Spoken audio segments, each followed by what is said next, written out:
Hey, Nigel. Did too hard, bruh. Super honored, man. Shout out Nigel. Shout out everybody here. Shout out Unspoken. We in the A. Shout out to my boy Jeter. That's what we drinking on, Jeter Readers. Make sure y'all get y'all some Jeter Reader, man. Hit my boy up. For real. All right, y'all. Welcome back to another episode of Unspoken Atlanta Podcast. I'm your host, Nigel Armani. It's your girl, Slick J. Yeah, man. Episode, what is it, 2023? Yes. 23. Yeah, man. Welcome back, man. It's been an eventful week, I guess, on both sides. I'm assuming. Yeah, it has. It has. How was your week? My week was good. Same old work. Last weekend we started shooting a couple more groups for the season 5. That went pretty well. Been doing some scheduling for some more people to come for our next film session. But other than that, shit, everything been good. Can't complain. Yesterday I went to go to one of my homeboys, Dorian. He had his 40th birthday party. Shout out to him and his family. His 40th? 40th birthday, yeah. One of my best friends moved on, his brother, his older brother. He had some family issues and he got into a car accident earlier in the year. So this birthday was kind of special for him and his family. So we went and supported him on that. I barely been at home all week because of work, and this weekend really ain't had no time to sit down really. So I just been on the go. Yeah. So it kind of went kind of fast. Yeah. Same. Work back in full swing. Kids. Kidding. We had like several fights this week. I guess full blue moon. This doesn't mean they missed each other. Oh my God. I mean, it was like fights left and right. So this is to me, it's pretty early in the year for it to be fights, which is the wild part. So that was I had work to do this week, but because of the damn fights, it was hard to kind of get stuff done. And then I had a wedding that I went to yesterday. That was a beautiful union. Shout out to Zay and Kia. Shout out to y'all. Beautiful, beautiful wedding. Albany State family. Mm-hmm. So you already know how that go. I think I was like one of the only Fort Valley people there. Yeah, so you know how that banter goes. They didn't give you a hard time, did they? Yes, they did. They gonna always give a bitch a hard time. If you were the odd out, they gonna give you a hard time. So I was on my feet all night last night. Like you just, when you wear heels and you be dancing all night and shit, I don't know, like my body just feels empty. Yeah. So like I woke up this morning kind of sore because we was just dancing and I didn't bring my flats in. So yeah, I'm tired. I feel you. Shit, we all tired. What's what day we got Toke with us today. How you feeling this week, Tokyo? I'm good. Like Ash, back to work. I took a whole week off for the week of my birthday last week, and the week before last. What? No, it was last week. What week are we? We're in Sunday. Okay, see, like, cause Sunday to me is the first day of the week. Yeah. So I'm thinking like. Yeah. So you was off all. Well, no, yeah. So like the week before last. Yeah, the week of the 12th. I was off that whole week. Then I got sick. Oh, you did? Mm-hmm. Got the vid. No. Yeah. But I'm fine now though. Damn. Yeah. Everybody getting the vid. Yeah. And I was like, at first I was like, because people were like, "Oh, somebody done came to your party and gave it to you." I was like, nobody from my party was sick. Yeah. It was just me. I was the only one. Yeah. And then even Emmanuel in the house with me, he didn't get sick at all. I was like, what the fuck? Yeah. But yeah, I'm good though. Glad you feeling better. What symptoms did you have? Just diarrhea. You had diarrhea?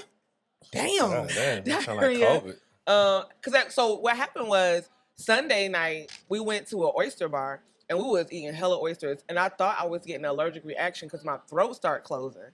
And I was like, the whole night.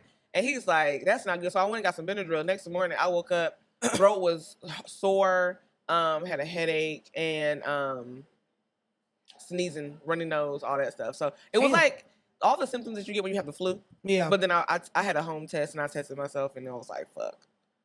Yeah, them be going back around now. So a lot of people out here getting sick with corona again, which is something I'm trying to stay fucking clear of. Listen, because you don't want. But it's like getting confusing because we don't know if it's COVID or not. Like you got to test yourself. Yeah, at that point. And the only reason why I did test myself because it just felt weird. Like it just felt off. Because like if I get a flu, I don't even get the flu. Really, I start to get a cold. I kick that shit like in the first 2-3 days and it's gone. But COVID just felt different. Yeah. But the first time I ever got COVID, I couldn't smell or taste, and that's how I knew I had it. Me too. But I didn't have none of the other You didn't symptoms. have that? I didn't have Okay. no other symptoms. Same. That was the That's how it only was thing for me. When I had COVID the first time, I couldn't taste or smell shit. at all. And I didn't have nothing else. That was it. I ain't had no fever, no sort. Girl, I lost so much weight. Now Me too. I can fuck around and do that again. I don't know if y'all catching my face today, but she looking kind of snatched. I Yeah, got no you makeup did on. snatch. You did snatch. It be like that though, because you don't have no appetite. Exactly. I didn't eat. I think I could not test. I could not test negative for nothing that first time I got COVID. Yeah. Like I had COVID for like 2.5, 3 weeks. Yeah, because everybody popping in and out COVID too. I know Yeah. Scott had caught COVID when we was in what's his name? Noah Lyles caught COVID. Well, supposedly Who? Noah Lyles. Oh, the runner. Yeah. And so you see little people pop up here and there with And I they said whole it's on school, a the lot of our rise. staff, a lot of the teachers at our school had it. So I know it's a thing. That sucks. Several people And in then our school was it's out probably for it. people walking around with it right now, but they just asymptomatic, so you don't even know, and they don't know, so they're not testing themselves. Right. Just being patient zero for everybody. Yeah. what's been going on in the week, That y'all? shit was What y'all been thinking about? So I wanted to bring up something because, and I put it in the chat on Instagram. Have y'all been seeing this shift in the male podcast sphere where it was like just everywhere you looked, it was like all this like alpha male, toxic masculinity, like misogynistic type of dudes, but now it's like a bunch of guys on podcasts trying to give other dudes game on how to be a better man and how to treat your woman, and it's, I wonder, it's like, is it genuine? Or are men pandering because they know that women ain't, like, they're not listening, they're not taking that shit It's a no little more. bit of both. It's a little bit of probably giving advice, but also know this is what women want to hear. That's what I'm thinking. I think it's a little bit both. I mean, like what I look at, I say all the time that I look at a lot of male-based podcasts, but the type of male-based podcasts that I do look at are the ones that are pretty much giving game to men and women, that are situation-based, Nice and Neat, Crew Season. I like Nice and Neat really been stepping they shit up heavy lately. Yeah. Like them niggas really been on they bully with having like men on their pod. Like they just had Eric Bellinger on their podcast. And I just love Eric Bellinger. He's just such a cutie patootie, but very solid ass husband, so it seems. And I seen that Crew just posted Derrick Jackson. And Derrick Jackson, which we all know what the hell he's infamous for. He seems, from the clips that I seen, seems as though he's trying to give game from experience now. Because we all seen his relationship go to shits right in front of our eyes, and realize that a lot of the shit that he was talking about wasn't really what he was living up in his marriage. But now it's just kind of like, okay, it seems as though like these are the mistakes that I made, and this is what I learned from. it seemed like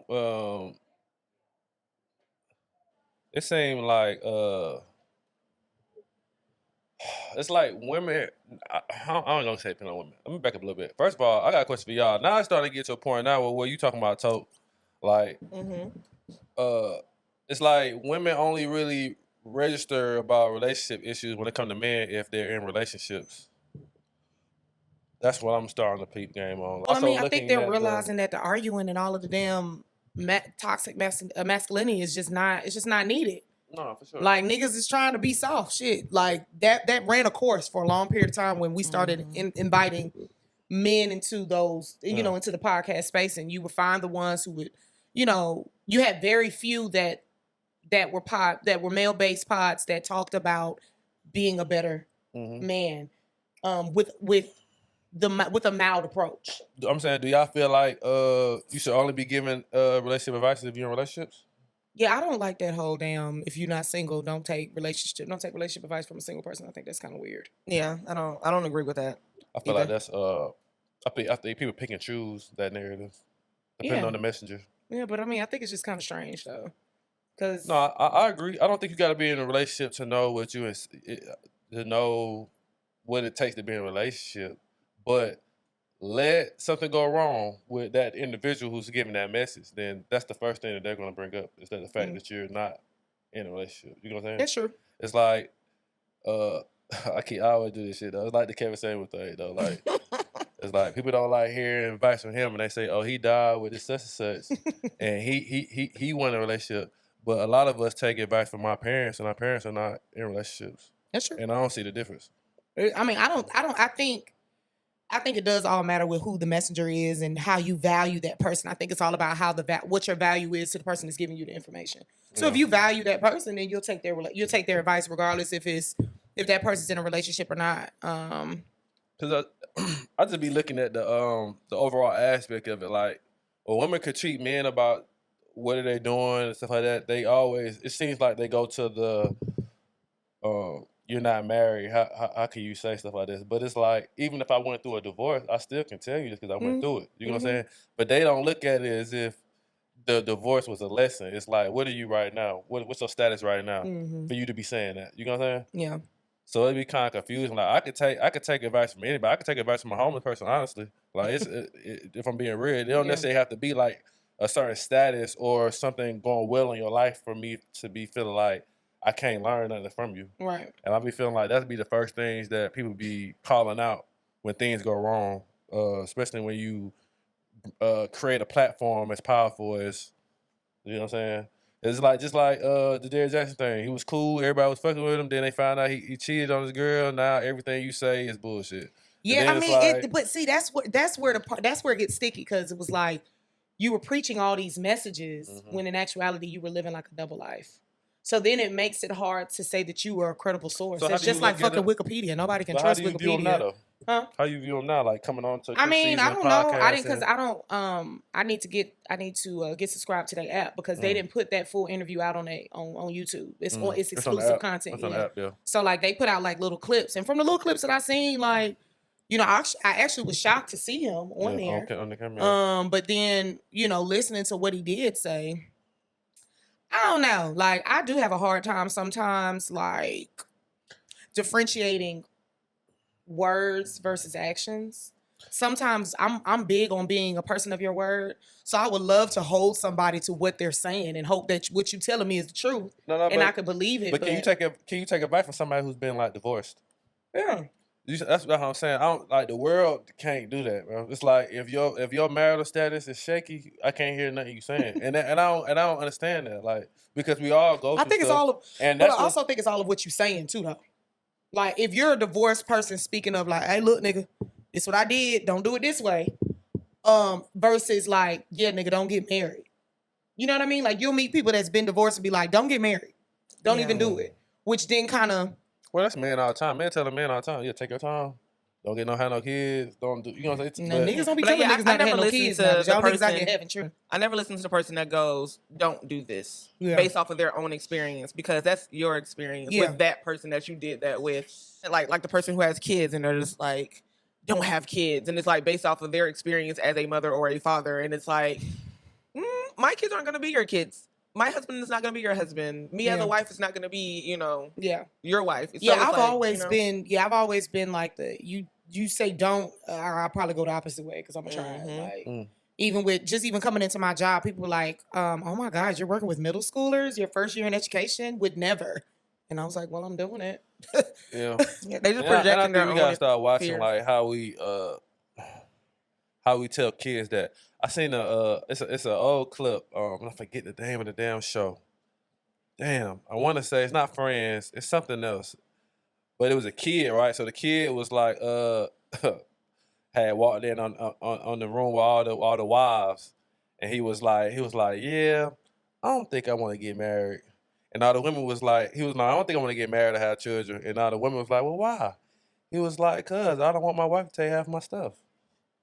And I was just like, and I started laughing, like, but it's like, he probably heard that from his uncle, like, probably somebody older than him, like, you know what I'm saying? But it's like, you kind of gotta, because it's like, I could tell you, hey, slow down, relax, take your time, don't have kids, but why are you telling me that? Like, what, you know what I'm saying? It's the difference between just telling me, hey, but I think be careful versus. Everybody's situation is different. Like, to me, I don't, like, why would you project your situation onto what potentially could not that even may not even come across. One time, when you see that same scenario happen multiple times. No, nigga. No. No, You start the we question- talk you start about the we question talk about this all the time with y'all about men's. looking at stuff Y'all and men's comparing. be y'all men's be getting your heart broke at 12 and still be talking about that heartbreak at 34. No, I ain't talking about that. I'm saying, But no, like, I'm saying that because that's where those don't do this comes from. yeah. It be that one bad It also- situation. it also be Forget them- all the other good that has happened to you and the Yeah. other good relationships you were in. That one bad relationship that you were in, don't do this. And it's like, nigga, It be that, and then it be like with the marriage stuff. You be saying the divorce, everybody getting divorced, and how much the man got to pay and child support and all this stuff and alimony. And so you be seeing that stuff on Instagram. You see Dr. Dre got to pay $100 million, and this person got to pay. yeah, but I mean, I think also too, $8,000 a month to do- a lot of people are comparing situations to money that they don't have. No, what I'm saying is You're it's- not a it's- million. Like that but ain't even it's in your still tax make you- bracket to worry about. What I'm saying is it's still, it's not stopping it from scaring men. Yeah, but there's a lot of men that are coming into relationships with nothing. So to Yeah. me, if you're thinking about not coming into a relationship, if you coming into a relationship with really like nothing and you're building with your partner, y'all built that together. So why would you not think, like, say for instance, like I'm trying to think of somebody like LeBron James. Let's just use him for instance, him and Savannah. If they were ever to divorce, God Yeah. forbid, For sure. she's been alongside of him from 18. Yeah, for sure. She definitely getting something. And same with a lot of, but that's the same with a lot of these relationships. Like a lot of these people that are getting married, so early or getting married and not having anything in the beginning and then growing an empire together. Some men be thinking like, oh, she not old nothing. I did this, and it's like, no, we did it together. Yeah, it may be what you did for. I mean, like where you're. What am I trying to say? I'm trying to get my words together. He's thinking financially. That's why niggas be thinking that. Well, why do They men gotta think? they gotta get off that. Yeah, but that's what I'm saying. Like, men be looking at the That's Dr. like- Dre, the that's like- Jeff that's like- Bezos, Yeah, it's and it's like you would never have that money to even worry about having to sign a prenup or split or any of that. yeah. You know, so I don't know. I mean, I think that I would hope that the men nowadays are not pandering. And I would like for niggas to show the healthy talks because you always wonder like with guys that I date, I always wonder like, what's your friend group like? What y'all be talking about outside of sports? Like, what's the normal dialogue? Like, what's y'all conversations like on a day-to-day basis? Do you guys hold each other accountable? Do y'all have real talks about relationships? If your homeboy really fucking up with old girl, are you saying like, hey, bro, come on, dog. Look at it from this lens. Like, what are the conversations that we don't see? We don't, as women, we don't see them or hear them. Y'all swear y'all have them, but your behavior shows different. We have them, but it depends. It's not as consistent as like probably a female would. Like even with my friend group, like I got friends. I've been guys that I've been friends with for 10+ years. We don't talk every day in our group chat. If we do talk, it's about like man stuff, like somebody's birthday, how everybody doing, what you got. Let's link this weekend. Men don't really put pressure on other men when it comes to like relationship stuff because I kind of guess we both know we're going. I guess we know what each other's going through. Not to say this it's negative, but so we don't. It's like we already know you probably getting hell at home. I ain't finna get you hell. But why I got to be that though? That's what I'm saying. It is. Though. What happens? Like, why can't conversation about job relationships, sure. relationships, we had friendships, those conversations. Like, why can't those just be healthy? Why does it have to be hell? Like, I think if men were able to talk to other men about the things that they are experiencing, it would open up their eyes to certain shit. For sure. I got friends that hold me accountable, like, period, from relationships to misspelling my words and my stories. Ooh, like, Jesus. They tell me that all the time. Like, I'm getting messages all the time. So I don't really view it as you need like to use Chat GPT. I just be I be talking with Siri, and Siri don't be writing what I be saying. And then I don't be paying attention. I just be saying like I be trusting Siri too much. No, nigga. What? You be typing some of that shit. What you mean? Because if Siri know how to spell. Nah, but it might be. I don't know. It might be me. I guess. Your ass go, Nigel. It be some words. I'll be like, though. what the fuck do Nigel be? What the hell? And I have to sometimes reread Joe. I'm like, hold on, give me a minute. Yeah. Let me stop driving and read his message. Yeah. So men holding me accountable. I think I've never had an issue with that. But do y'all hold each other? It's accountable on certain. I know you guys hold each other accountable on certain things, but is it the whole grand circle, or do you just leave out certain shit you just don't talk about? I think you. Or do y'all have that one home? Do you have like a one homeboy where you tell him everything you going through, dating wise, job wise, all that shit? No, I think that my friend group, I think that we've seen each other so much that we kind of know when somebody's going through something. Now, if it's like major, they might not put it out, right then. They kind of make sure they can fix it and then tell us what happened afterwards.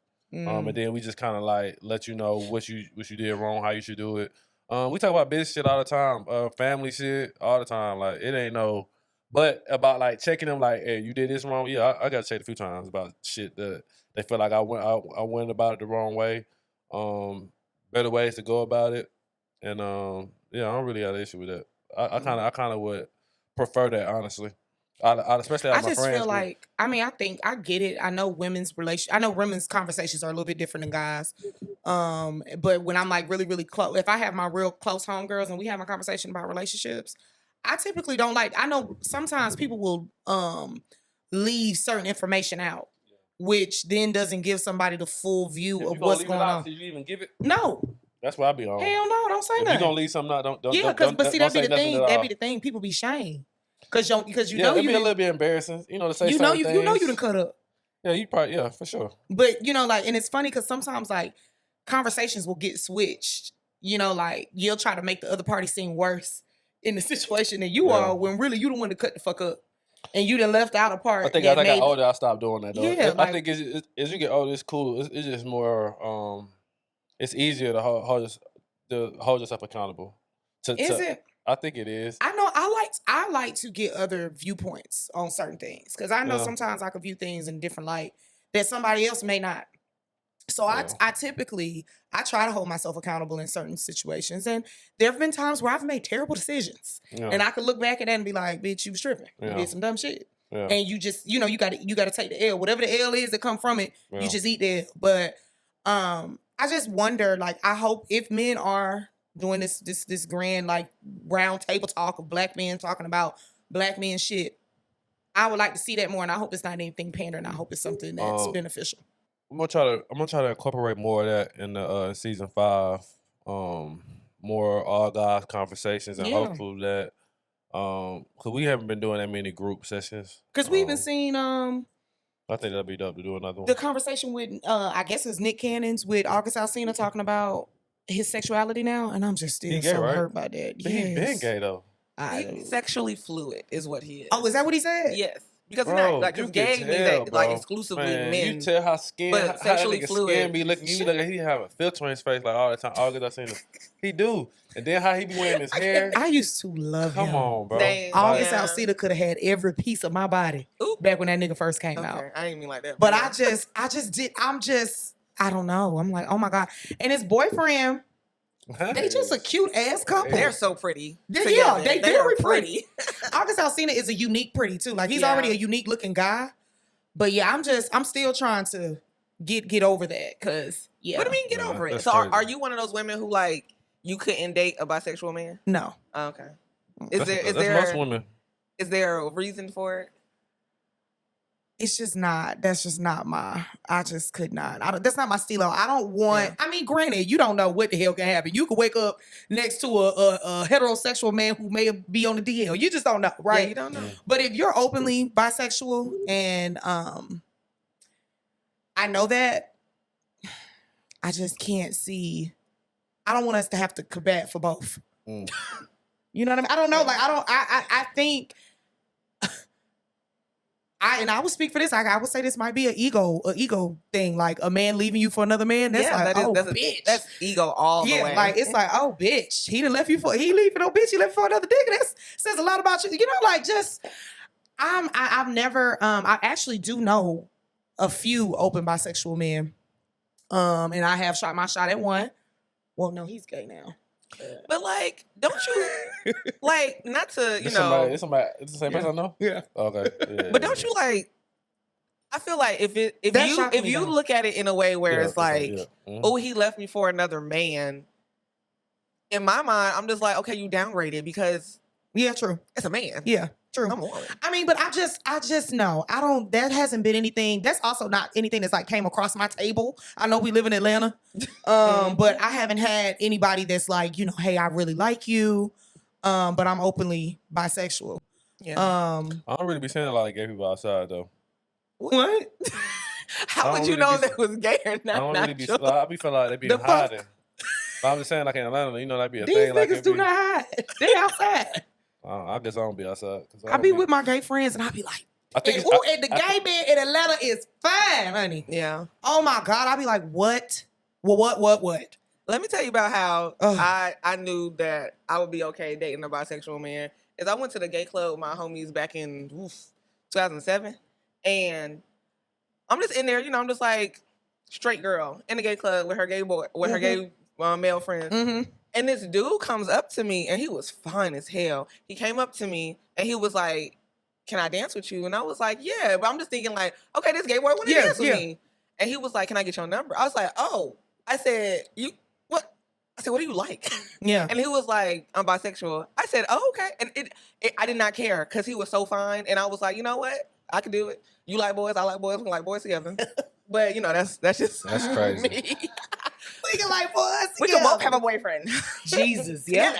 I mean, it's people that's doing it though. It's people that's doing that. But yeah, no, I would prefer not. That was an episode on Insecure too. Wasn't that Insecure? Where Kelly was dating a bisexual guy? You know, It sounds like some Tyler Perry shit though. It could be. I don't know. It sounds like some shit that. I think it I was. feel ashamed that I don't know the answer to that. Huh? I mean, I said I feel ashamed that I don't know the answer to that. I mean, Yeah, I think it was. HBO. I think it was an episode, and that was a whole like thing. Like she was that Insecure or was that Sisters? It was one of them, but she really liked the dude. Didn't know that his sexual preference was bisexual. Yeah. And when she found out that he was bi, she was like, but they was fucking, dating. She was in it deep. And when she found out he was bi, she cut it off. Dang. Yeah, I would probably croak the fuck over. I used to think that because we know how that's, I guess, you know, societal view on what most maybe heterosexual women would think like with a bi guy, but it's like, yeah, they don't know you bi, you tell them. Yeah. You know what? Hold on. It wasn't even that. It was. Wait, was it the story he told? No. Oh. No. But it wasn't that he was bi. He had an encounter with a guy sucked his dick in college. Yeah, yes, I remember the story. Yeah, he told the story about it, right? Yeah. And she was like, "Hello, wait a minute, back it up." She was like, "A man?" And he was like, "Yeah, like I was experimenting." Mm-hmm. And see, that's I don't. If somebody was to tell me that, that's why I don't like having a conversation about body count and what your real freak desires are. Because if you have some real freaky ass shit, yeah, you don't know. You wouldn't be able to. You be kink shaming. Like I don't mind. So, because I got like a unique fetish, but I don't know. I supposed to be wanting niggas just to keep it. Tell me later. Keep it regular. Tell me while we there, while we in the moment, baby. But don't tell me, because then I'm gonna be thinking about it as it's happening, as anything sexual is happening. But yeah. So anyway, off of that, yeah, I don't think so. I don't think I could do that one. I used to think it was like I used to think that women were like this homophobic, and that's why they wouldn't do it. But I talked to enough women. We had a conversation here one time at the table. We did. Yeah, we had a conversation about that one time at the table. That was that was a while ago. Mm-hmm. I think Spud was here. It was a few of us talking about it that night. And I'm not homophobic by any means, but that's just not my preference. It's not your jam. Yeah, it's just I just no, I get it. Yeah. But Nigel, you could date a bisexual woman. See, that's the stereotype. It sure is. You know, that's the most men. Or the what is it called? I mean, the double standard. Double standard. Yeah. That's most men can date bisexual women. And also too, like, not to say, and there's really not a look for bisexuality, but most, I don't know. Like you know, your mama ain't gonna ask you, oh, what was her dating history? You know. I don't like know. if I was to come home and scared. tell my mama that my man dated a man before me, I'm kind of scared to date a girl that like girls, bro.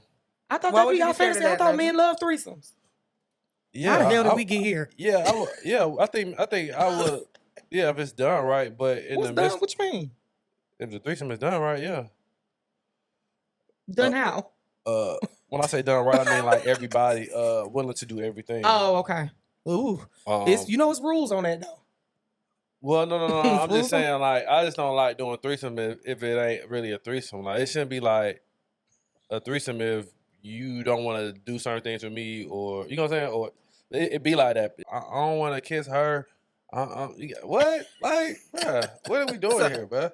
They trying to run a train on you, I'm Nigel. not That's trying what. to- Well, I'm just saying, like, it don't like A G on the nigga. Right. But not even that though. Like, look, like each one be Yeah. Ain't nobody got time for that. Yeah. Where you Hey, got if you gonna do a threesome, everybody need to be doing everything, like Uh-huh. period. But I don't know. It's that's a slippery slope, especially when you're doing stuff like that with people that you're in relationships with. Yeah. Like that's what it like. You can't really.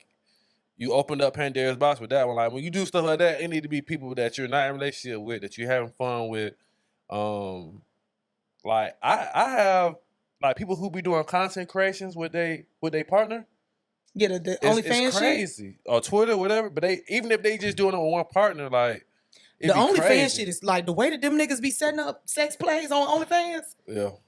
You know, I be looking at the little Twitter porn. No, I got a few friends that I really do like, but it's a different bitch every time. I'm like, God damn. That's a different. What you mean? Like their content creating of sex, they have several different partners. Oh, that they you would rather you like it is one partner. Yeah, give us just one partner. Yeah, you and your partner have an OnlyFans. How about that? No, but don't be I'm swapping. starting to do my homework on that. Yeah, it's a lot of couples though that do that. That's they have crazy. the same It's people. a lot of parents that are out here funded through OnlyFans. If you find out you and your mama and your daddy got a sex tape out, it's crazy. Got OnlyFans is why.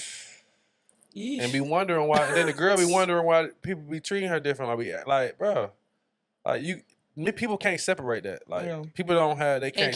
And these kids nowadays, child, they find out everything. So y'all know LOA closed down because of. I heard something. No, because for turning down people.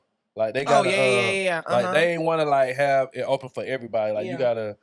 It was a membership. It was a membership, yeah. But because of that, they closed down because they weren't making enough money though. Yeah. But that's crazy when you the reason why your business shut down. It's crazy. Mm-hmm. And that shit was nice though. I know how they feel that when you go when they don't want Atlanta, you open up your shit, they'll turn that shit out. Yeah, but I mean I get that. I get you wanting to have a caliber of people, but you're not really doing the pro. If you're not allowing like a free pass or a free week pass or something like that to allow people to, bring the people, then yeah, it says popular black-owned Atlanta restaurant LOA Rooftop has gone out of business 6 months after member only turning away paid customers. That's crazy though. Like, and that and people who been up there, it was a nice little man. It was nice up there, man. The rooftop. I had never been. I'm mad. I'm pool. They had the restaurant over there. You get you some food. The drinks was. I did a little reel on it. It was nice, real nice vibe up there. But yeah, like you had to do like you only could do. They only had certain spots. You got to get like time. Like they had times, but if you didn't hurry up and pick a time 2 weeks in advance, that shit was gonna be sold out. You had to get or you had to get like a cabana. Shit like they treat a cabana like it's a club at the section at the club. Mm-hmm. So that's like $1,400 for a cabana. That's crazy. For a fruit tray, a champagne bottle, and to sit close to the pool. A fruit tray. Yeah, it's like it just one bottle of champagne. Yeah, it wasn't like so the vibe was good, but the stuff that they had going on was crazy. Like that's shout crazy. out to LOA, man. I don't know what they're gonna do with that spot. That whole building got a lot of different shit going on over there. Hopefully somebody just like buys it and keep it what it is, like a restaurant and a pool. Yeah, just change the name. That'll be much hard. better. That would be hard. And just like put it on Resort Pass or something. I mean, cause it's above the Bell Yard, right? It's above Putt Shop. Putt Shop. Yeah. Like the people that staying at that hotel. What's the name of that hotel? I don't know, but I done had some drinks at that hotel too. They got like Draw a bar, lobby. my shit, That should be nice. Draw bar is the outside, right? Or yeah, is that, Draw bar is the outside. And then you talking about the hotel inside too. the hotel. I can't think of the name of that hotel, but those nice. drinks in there are good too. And the hotel is cute. Yeah, that whole vibe. That whole area Midtown nice. really, they did their big one with that little area now. It's cute. Yeah. West Midtown. They did a big cute little vibe there. There's a little hack. Go to the Guac and Margie right there and get a picture of anything. You're not even gonna get halfway through that picture before you falling off the stool. Guac Markie. Yeah, Guac and Margie. It's like they have one on the Beltline too, but where is it? You Where actually is it sit down down in there? that one. But the one is right next to the pizza spot. Oh, okay. They building. Every time I go down there, I see something new. Yeah. Yeah. I don't want to really talk about it. Mike Rubin's comments. Oh. Yeah. Because I don't really feel like he was wrong. I didn't see nothing wrong with what he said. I don't know. I guess. I mean, I get what other people were saying. Like, unfortunately, it shouldn't have to come from you because it should come from us. But yeah, I don't think. But that's just that. We can talk about it. That's just black culture in itself, though. Like, Can you tell just in case For the people people who don't haven't know, Mike Rubin went on the Breakfast Club and he was talking about a situation with Meek Mill, how they shamed him. how they been Black shaming people they've been been shaming shaming Meek Mill for different situations. In this situation, it was a video occurring that Meek Mill was doing a bunny hop because he lost a bet to Mike Rubin. But you know how black people gonna view that is you doing something for the white man and he a billionaire. They already feel like when you're white and you making billions. Is he white though? Yeah, he white. Oh, I thought he was like Italian or something. I mean, he's a Jew, but I Of think course he's white. a Jew. They rich as fuck. What was I finna say? So he lost the bet Meek Mill lost the bet, so he had to do the bunny hop thing. He made the video and that went viral. Wait, what's the context of the bunny hop? I don't really understand that. So what do you mean by the bunny hop? So it's a video of Meek Mill actually doing the bunny hop. Yeah, so it does give like dance, nigga. Yeah, dance nigga. But he lost a bet. He lost a bet to Mike Rubin. They was playing tennis. Oh, okay. They was playing tennis and he lost it. Think about it, though. Meek Mill came up with that. He had to do the bunny hop. He was like, loser does the bunny hop. They was like, loser do something, and they got to a point where it was like bunny hop. Oh. And then Meek Mill just lost, so he had to do it. But Mike Rubin was gonna record the video. And then the same thing with the Oreo hug with Mike Rubin and Lil Baby. Yeah, it's like they've been giving them a hard time about stuff like that. And then the overall all white part, they feel like that's Illuminati too. Well, I mean, yeah, I heard that, but I don't know enough about Mark Rubin to draw a perspective or an opinion about him. I just know he a rich. No, yeah, he a rich dude. He used to own the Philadelphia 76ers, and he owns Fanatics, which is like it's like selling memorabilia and stuff like that. They actually just had I know the Fanatics. they just had an Invest Fest type situation in New York with they combined like fans and they brought the celebrities, athletes, people who into trading cards, shit like that. Like it was like a whole little event in New York. But anyway, going back to the subject though, he won the Breakfast Club and he was pretty much just saying all the stuff that he been getting on social media. He looking at how black people hate on black people when they go through different stuff. And people got mad at him because he's white. But he's hanging around a lot of black people, so he's clearly seeing what's going on. But he's not supposed to say it in people's eyes. But I didn't feel like what he said was wrong. We see it all the time. That's just how we do it. I thought about that when I seen that. I thought about little scenarios that happened in my life. Like when I have conversations with black people. I'm gonna give you an example. Like when I go visit my dad side of the family, the way they, it's like the way they try to say they happy to see you is talk shit about you. Or bring up some old shit that happened. You remember when we that's how black people do. And then when it comes to something negative, even when you doing some shit, we just quick to start to drone. We just start droning it, and this is how we are. But I know from the outside looking in, it's damn, well, why you picking on him, bro? He got, you know what I'm saying? But like I said, I don't know. I feel like he was right. I guess right message, wrong messenger, I guess. Yeah, I mean, I don't see nothing wrong with what he said, but I do understand too, because he said I think he came back and said that Meek is the one who called him and said he should have not. I think Meek and them told him. I think him and Meek, he's had that conversation with black people before off camera. They've told him that. And I guess when we were in the Breakfast Club, conversation just going and he brought it back up again. Then they called him and was like, yeah, you shouldn't have said that. But bro, he wasn't wrong. I mean, shit, we do. It's part of our culture. I don't know what we can do to kind of stop that, but I mean, it's gonna be when you in the limelight and you got millions, people who don't got millions don't care about what you going through, bro. They looking at, they trying to find some entertainment on Instagram. Yeah. So if you bunny hopping to a millionaire, niggas gonna have questions. It's just what it is. We definitely as a society don't take we ain't shit used to nothing. That's what it is too. We don't take shit serious. It could be some damn traumatic. The boat we're gonna find a laugh out of the boat shit in Alabama. That was a whole. We talked about that shit for a whole month. It was memes, viral. Pictures, videos. People made videos in the first 20 minutes. Yeah, that's how we are. Some go viral. We'll make a video. We don't take anything serious. There are paintings of that incident. I know.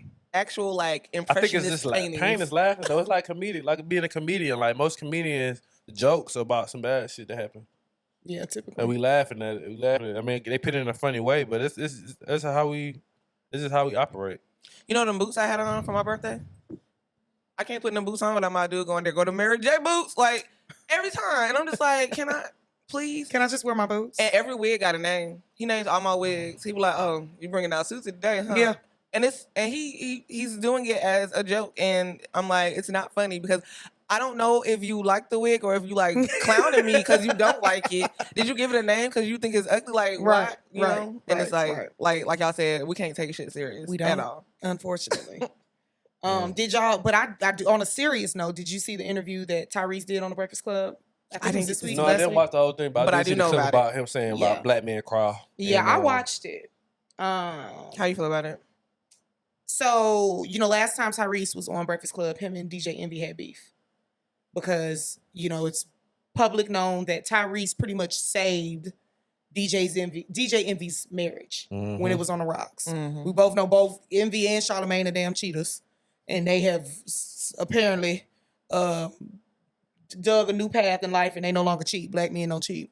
But with that, in the lieu of Tyrese saving their marriage, Tyrese also, I think, kind of did some shady shit with DJ Envy's wife, like kind of tried to like talk to her a little bit on the low or kind of like backdoored Envy on something. It was something weird. And him and Envy had it out like real bad. And the last time I think Tyrese was on the Breakfast Club, which I want to say was like a year or two ago, they got into it on there and they haven't spoke since. So Tyrese just recently came back on because he's about to, I think he's finna do a new movie, the Teddy Pendergrass movie. I was for that because I just saw another movie preview yesterday. Movie. Yeah. Oh, it's an action movie? Yeah. Oh, okay. Well, maybe that's like what 1992. Oh, okay. Yeah. You talked about that too. That preview looked good and then he got like a new song out that gives like the 70s vibes or whatever. So Charlamagne, DJ Envy ended up leaving mid-interview, which was kind of strange. Yeah, but he left saying he had to do, because DJ Envy do a car show too. So he claimed like he had Cardi B's car in the car show and he had to go pick up her car, whatever. So he left in the middle of the interview. But allegedly they hashed out their differences. They talked.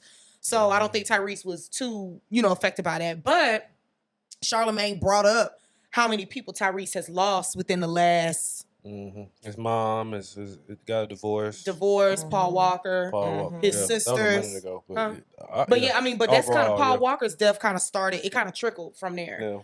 Yeah. And back to how we say black folks don't take nothing serious. Even with him and that meme and what else do you want from me? Like that was a vulnerable moment for him, and we can definitely see that he was going through. Though.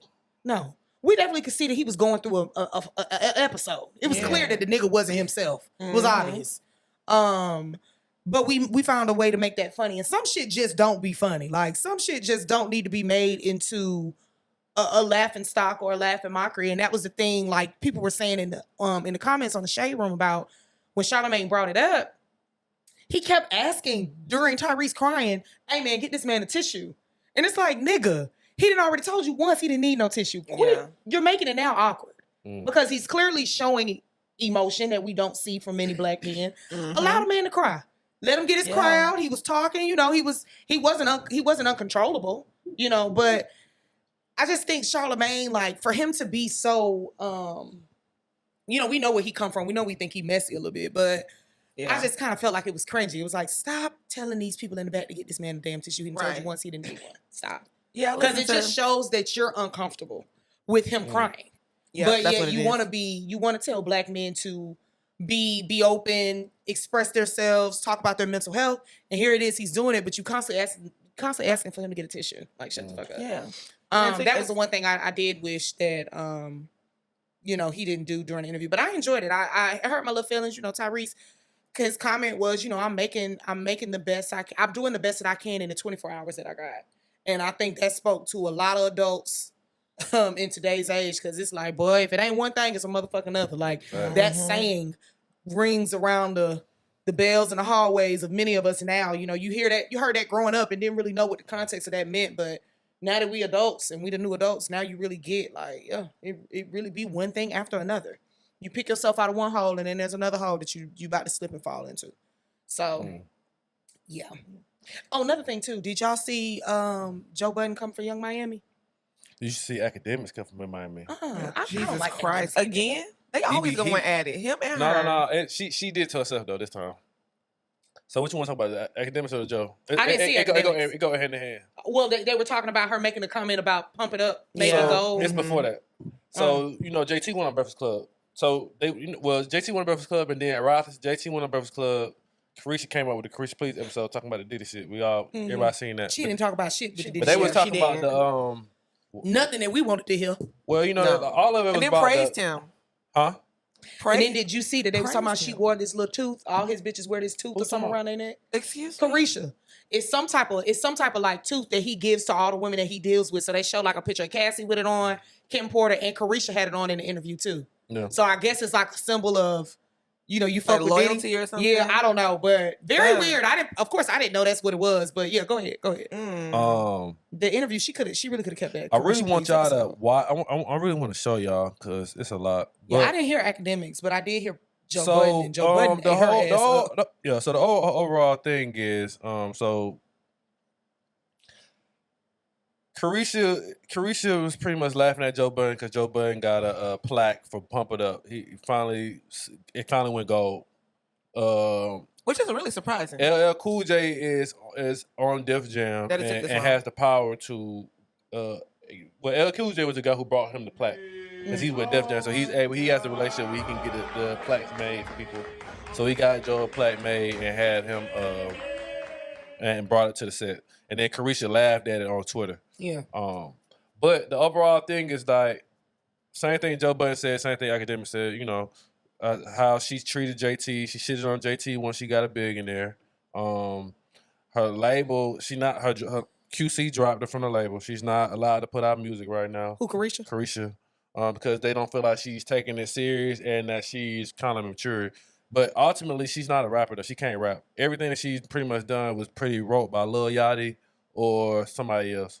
And they was pretty much talking about like how you laughing at him and you really don't have no room to be laughing at nothing that's going on in your life. Like, they was praising JT because JT doing her thing, her solo run, and Carisha trying to figure out what she gonna do. She losing. She ain't got no money right now. Well, I can say she don't have no money, but she don't have the, you know how women is. They ain't really working, so she don't got Diddy no more. She really going trying to start back up the show. But they were just saying how you gonna laugh at him and you don't even write your own rhymes or your situation ain't even there for you to be. Joe Budden is bisexual too. Sorry, sidebar. Oh, I didn't know that. That's He's bi, isn't he? I've never heard that. Yes. Never heard it. He's been known for dating too many Dominican women before. Was I that a heard joke? Yes. Oh. It was on his podcast. He said it, but it was Oh shit! I thought hell. I You thought can't speak to somebody like Joe Budden is because whether he wrote a song, which is almost like a pop song now, it's a very popular hip hop song, Pump It Up, or he wrote any of them other songs he wrote. They all came from his pen, his mind. He owns the publisher. Young Miami, you can't name 5 lyrics that you done wrote, and that's the problem. You got to stop cosplaying as you're a outstanding artist because you're nothing but a ventriloquist, and that's the problem where people like Joe Budden has always been frustrated. Part of his frustration was with people like you, because people like him, for him to come up with some brilliant lyrics, really genius shit, double entendres and triple entendres and all these complex and multis and all this type of stuff, he had to really think. Pen and paper, BlackBerry, iPhone. He's really trying to lock in.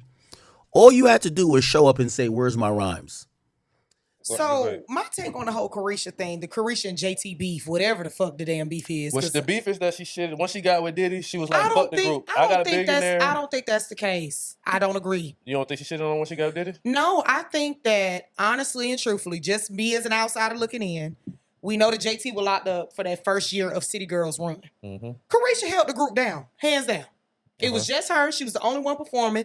We knew who the talented one out of the bunch was. We knew it was JT. We knew JT could rap, but we knew Carisha had the look. And Carisha toured by herself for however long JT was locked up.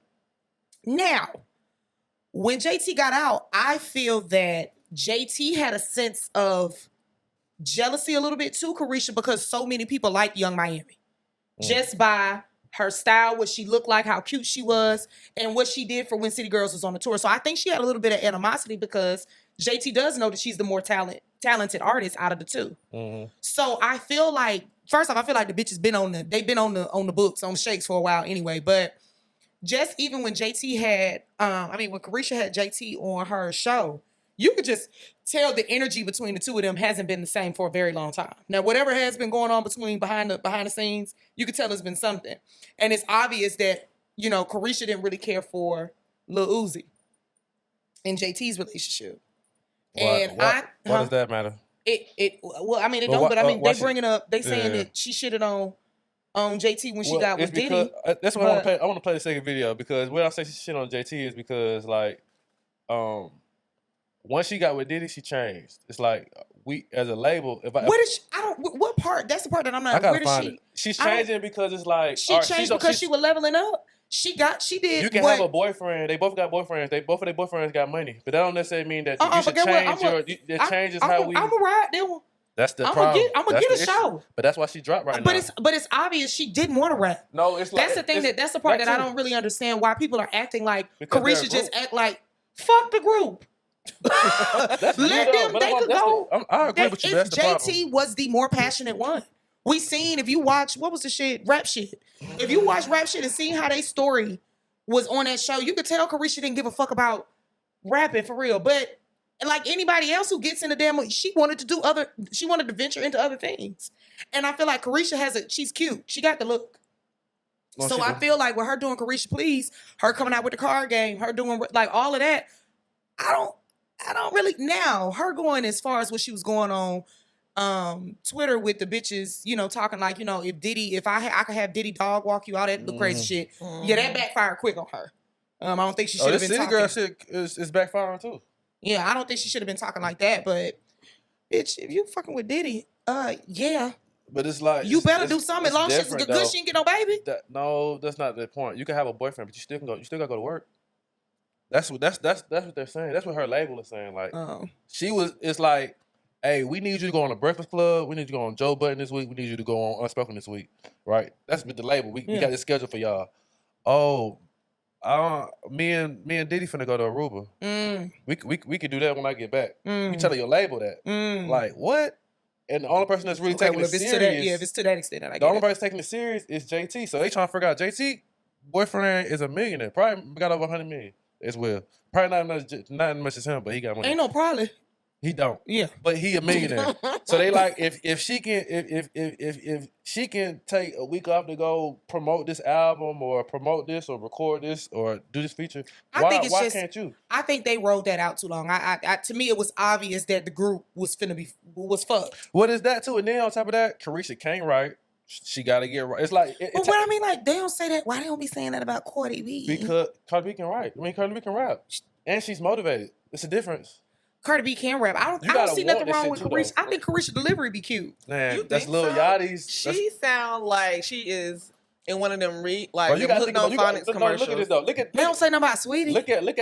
No, I said the same thing about Sweetie. Sound like fucking rap. Hooked on phonics. What I'm saying is, look at the label. No, I'm talking about. But Sweetie do that. Like she cosplay like black culture. First of all, you gotta understand, like, this is why labels don't like to sign female artists. But see, it's QC label y'all really ain't got no good female artists any fucking way, to be honest. That's the only one they had with the City Girls. Hell no, they got more than that. Lakia, whatever her name. They get the girls for the looks, but yeah. What I'm saying is the label. Let's be fucking for real. When you sign a guy, it's a difference between signing a guy and signing a girl. You sign a guy, you could tell him, hey, go here, go do that. It ain't gonna take that much. Well, women, it take a lot. She didn't want to be in a group. That was obvious. Oh, well, she should have said that from the No, she don't have to. She didn't want to be a group. She wanted to be lit. So she used the group to become lit. It's a difference. That's what I gotta play this video for y'all. That's the part that I don't like because I don't know why ain't nobody giving Carisha her damn fucking kudos. The bitch carried the group for a year. JT, your dumb ass made a decision. Though. It doesn't matter. She carried it. This bitch was touring by herself. But we need some new shit though. They have new shit. They're on features. They had good. What was the shit with Usher? What I'm telling you that was my shit. When you deal with girls, like you gotta think about them. They got two different makeup groups. I mean, they got two different entourages. Like, yeah, okay. You gotta when you're a label, you gotta pay for them and their entourage. Like it's you gotta think of it stacking on top of each other. We gotta pay for your entourage. You halfway don't want to be there. We gotta drag your feet. And we got to find you writers to right your wrongs, and we gotta, you know what I'm saying, and we gotta make sure you ain't going on a trip with Diddy this week. Like, it's just too much. Like, nah, we just finna drop you. We just finna drop. No, that's what he did. I'm explaining why. Yeah, like, it's just like we ain't gotta do JT. I just feel like it was forced. They drug it along too long to me. Yeah, that's they should have just been. It was obvious that they weren't friends. It's obvious they're not friends. But and they haven't been friends for a very long time. You can't switch up on your friends just because you got a billionaire boyfriend. Why people keep saying that's not the bitch has been fell out before Diddy even opt his ass in the picture. They have not been friends. They have not been friends for a very long time, and they kept trying to act like they were cool, and they weren't cool. It was obvious. It was obvious. But that's the difference between men and women. That won't happen for a man though. If I got a girlfriend, they ain't gonna switch it. They ain't gonna switch it on me coming to work. Oh no, some of y'all niggas do that now. But I ain't finna be like, nah, bro, I can't go here. Only way I'm gonna do that is if my girl on my head, like, you know what I'm saying? But if it's up to me, most of the time, it's like. And Diddy was like, why, what do you, I can take care of you. Fuck them folks. Yeah. Duh. Yeah, but now, when that pissed you in the situation you're in right now. Carisha don't seem upset to me. She might not on camera. But you never know. I think she's upset about their friendship, but I don't think she could give two fucks about what happened with the group. Yeah, I don't think she cares about the group. I think she's upset about her and JT not being friends like that, and whatever that real reason is, because she tippy-toed and danced around that shit in the conference in the interview too. To close out, I think that we should. You didn't see it, but I think that you should find the video about Cam Newton and Dr. Bryant. The kids are innocent. They are beautiful and amazing. Anything I say has nothing to do with them babies. But you are proactively choosing where you want to be active at and where you want to take your time. You want to take your time in having a wife because of your own fears. But you will, and I say this with all respect and love, what I'm about to say next, okay, Cam? But you will selfishly create broken families, even if you're in their life and you're a proactive father, and I believe you're an amazing daddy. I can only imagine with just your presence and knowing you. But these families are still broken. Every child cannot have Papa in the house with them. So some child, if not all will end up with some kind of deficit without daddy being there. Now, you chose to do that. I'm not saying you sat there. An educated woman who honestly emptied the clip on Cam very respectfully. Very cute, very tactful, very, very mindful, very demure. Very classy. I didn't think it was bad at all, but you could tell that he was a bit bothered by the comment that she made, but I didn't see nothing wrong with what she said. And I think I think that's what we need to start making more room for, the uncomfortable shit.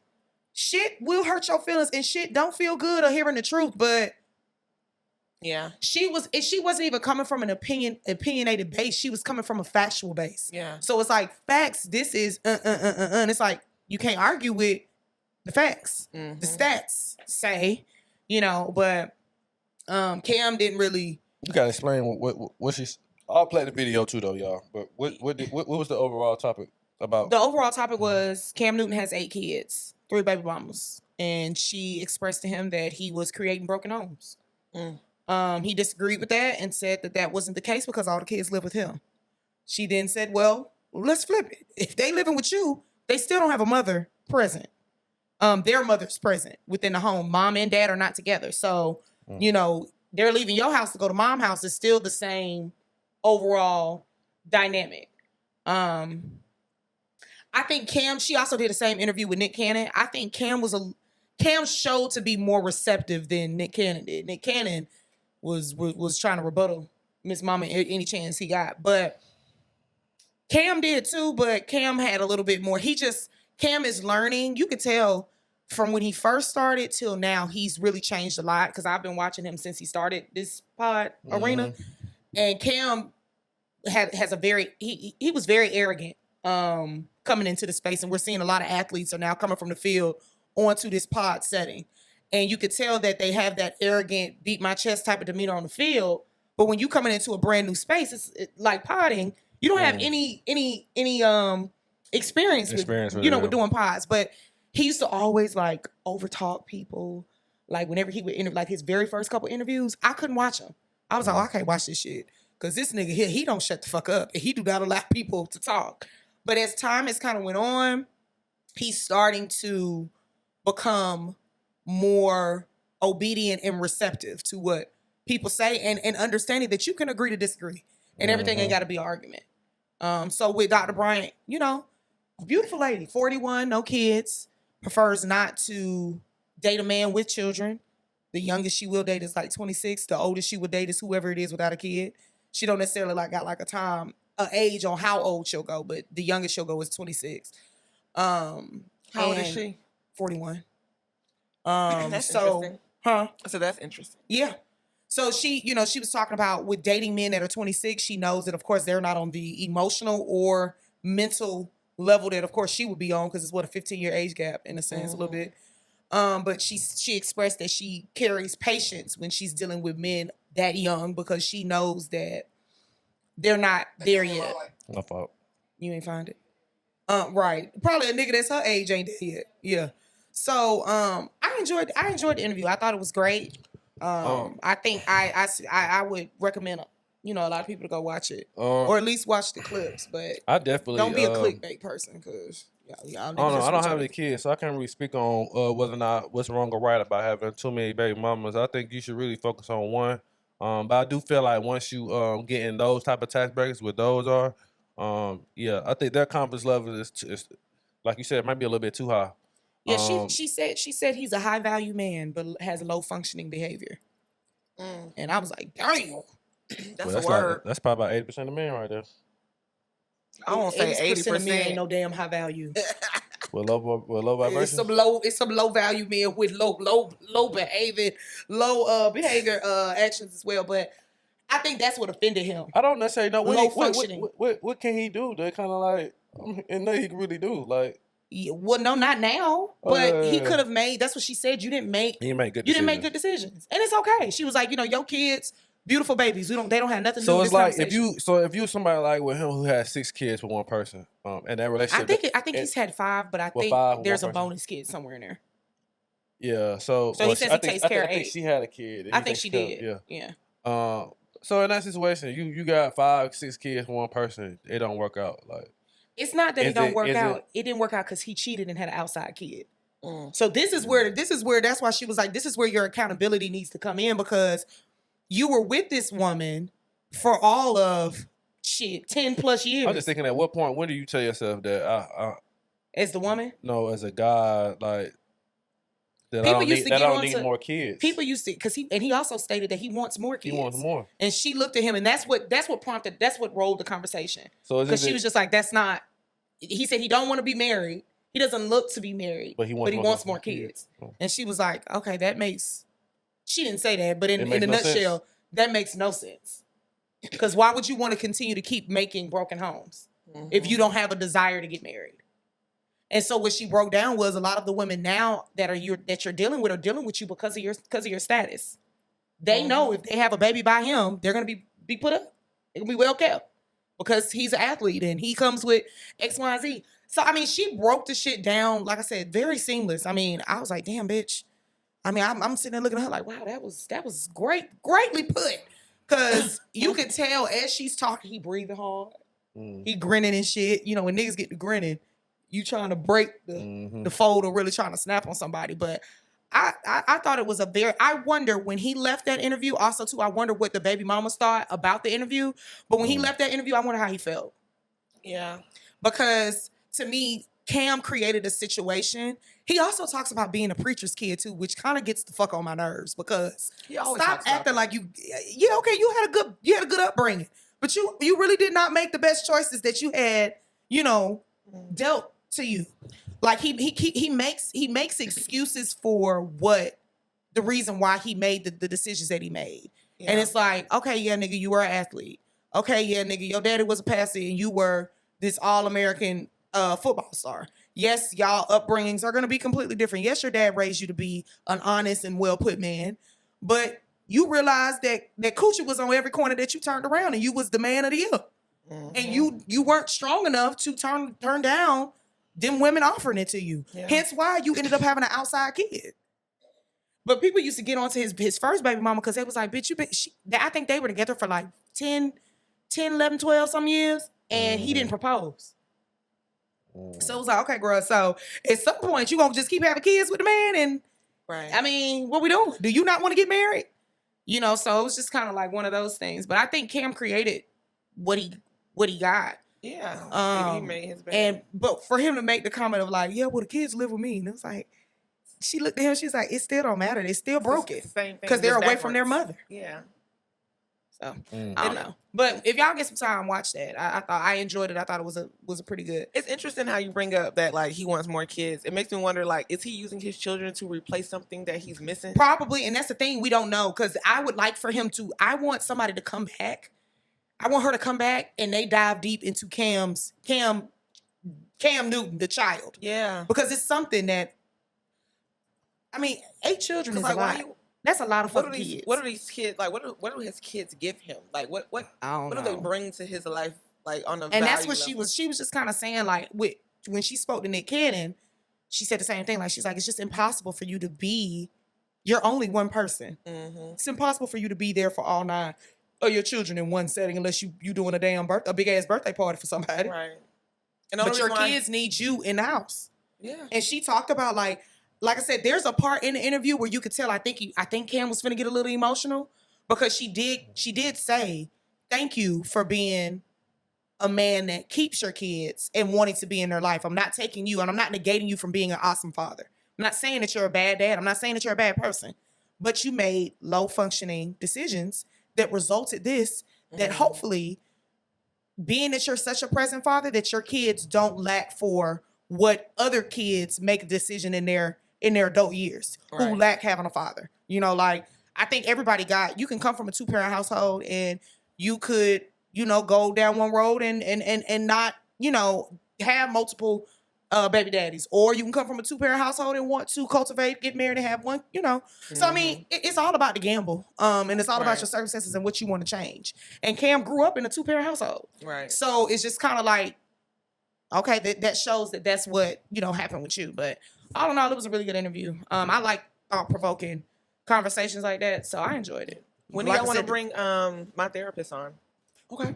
Yeah, because she agreed to it. I remember y'all saying that. The next film session, we could do it. Okay.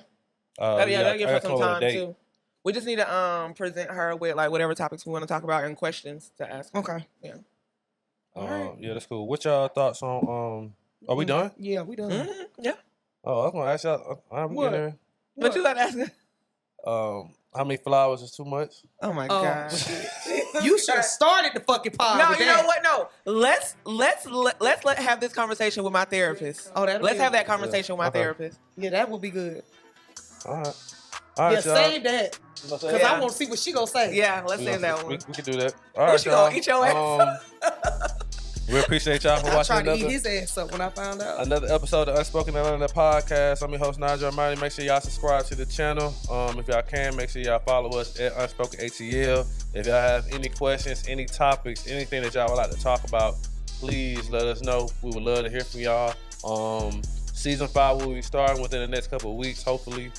Fingers crossed. But yeah, man, if y'all have anything y'all would like to add to the show, let us know. We'll holler at y'all next time. Peace. Yeah.